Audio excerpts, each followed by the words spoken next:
রাজশাহী সহ দেশের ২৭টি জেলায় ছড়িয়ে পড়েছে বিষধর সাপ রাসেল ভাইপার। পদ্মা নদীর তীরবর্তী জেলাগুলোতে আরও বেশি ছড়িয়ে পড়েছে। সরকারি ভেনম রিসার্চ সেন্টার থেকে এই তথ্য জানা গেছে।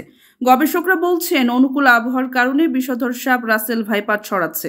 মাত্র ১.৫ বছরে রাজশাহী মেডিকেলে এই সাপের কামড়ে অন্তত ১৮ জনের মৃত্যু হয়েছে। যেসব জেলায় রাসেল ভাইপার ছড়িয়েছে সেগুলোর মধ্যে রয়েছে রাজশাহী, নাটোর, নওগাঁ, চাঁপাইনবাবগঞ্জ, পাবনা, জয়পুরহাট, ঝিনাইদহ, মেহেরপুর, কুষ্টিয়া, যশোর, সাতক্ষীরা, চুয়াডাঙ্গা, রাজবাড়ী, ফরিদপুর, মাদারীপুর, শরীয়তপুর, মানিকগঞ্জ, মুন্সিগঞ্জ, ঢাকা, চাঁদপুর, লক্ষ্মীপুর, নোয়াখালী, বরিশাল, পটুয়াখালী, ভোলা, বরগুনা, ঝালকাঠি।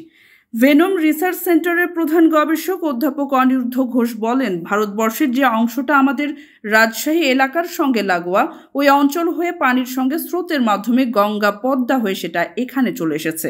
দেখা গেছে যে এই নদীর মাধ্যমেই ছড়িয়ে গেছে। এগুলো পদ্মার নিচের দিকের এলাকায় যেমন রয়েছে, তেমনি রয়েছে উপরের এলাকাতেও।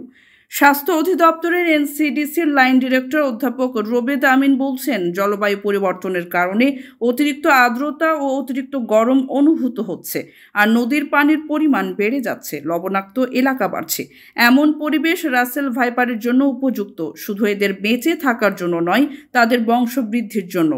স্বাস্থ্য অধিদপ্তরের এনসিডিসির লাইন ডিরেক্টর অধ্যাপক রোবেদ আমিন বলেন, নিজস্ব সাপের বিরুদ্ধে যখন নিজস্ব অ্যান্টিভেনম তৈরি হবে, তখন আমরা বলতে পারবো আমরা এই সাপে কাটা রোগীদের সঠিক সেবা দিতে পারছি। এর আগ পর্যন্ত আমাদের ভারতের অ্যান্টিভেনমের ওপর ভরসা করে থাকতে হবে। কিছুটা অলস প্রকৃতির রাসেল ভাইপারের প্রধান খাবার ইঁদুর, ব্যাঙ, পোকামাকড়, তাই ফসলি জমিতে দেখা যায় একে। ফলে আতঙ্কে অনেক এলাকার কৃষক। এরই মধ্যে ৫০টি রাসেল ভাইপার সংগ্রহ করেছে স্বাস্থ্য অধিদপ্তর। চলছে অ্যান্টিভেনম তৈরির গবেষণা। বর্তমানে এই সাপে কাটলে দেওয়া হয় ভারতে তৈরি অ্যান্টিভেনম।